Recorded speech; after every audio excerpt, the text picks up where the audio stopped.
আলুটা লাল লাল করে ভেজে নিয়েছি। এরপর মশলা দিয়ে এটাকে কষে নেব। তার জন্য একটু পেঁয়াজ দিয়ে দেবো, বেরেস্তা ভেজে নেব।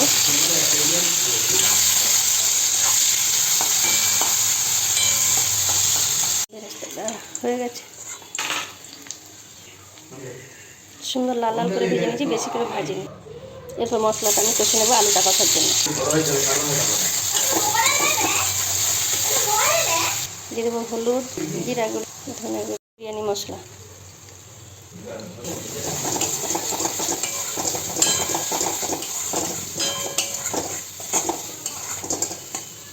চালটা আমি সেদ্ধ করতে বসিয়ে দিলাম। দিয়ে দেবো গোলাপ জল, কেওড়া জল। জলের মধ্যে গোলাপের পাপড়ি, এলাচ, সাজিরা অল্প অল্প দিচ্ছি, অল্প চাল তো। এরপর আলুটা দিয়ে দিই। আলুটা মানে বেশি সেদ্ধ করার দরকার নেই, কারণে আমি তেলে ভালো করে দিয়েছিলাম তো সেদ্ধ হয়ে গেছে।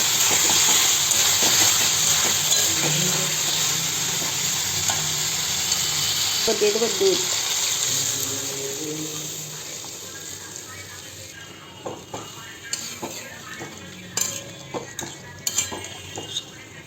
সামান্য ঘি দিয়ে দেবো।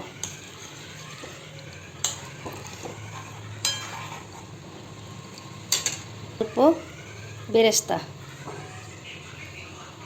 তার মধ্যে নুন দিয়ে দিই। চালটা সেদ্ধ হয়ে গেছে, একটু নুনটা যেহেতু দিয়েছি একটু ফুটিয়ে নিই। ছোটো যেহেতু অল্প করে, তত ছোটো জায়গায় বসাবো।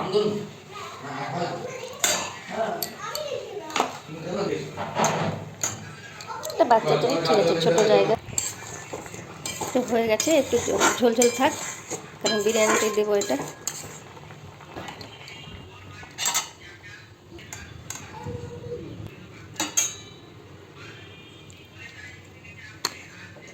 এইভাবে আমি সাজিয়ে নেব, অল্প ইয়ে তো, ব্যাস ব্যাস।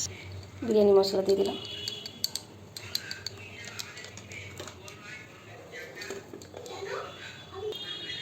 দেবো বেরেস্তা, দিয়ে দিলাম কেওড়া জল, দিয়ে দিচ্ছি গোলাপ জল। আবার আমি ভাতটাকে দিয়ে দেবো।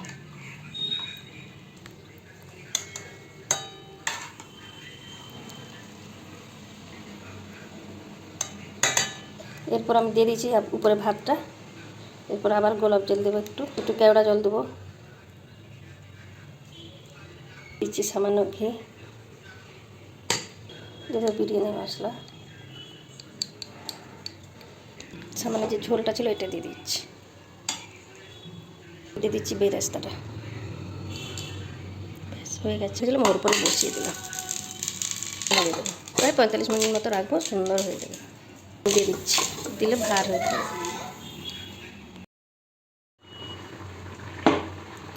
এদিকে বিরিয়ানিটা কেমন হলো দেখি, কি সুন্দর কালার হয়েছে।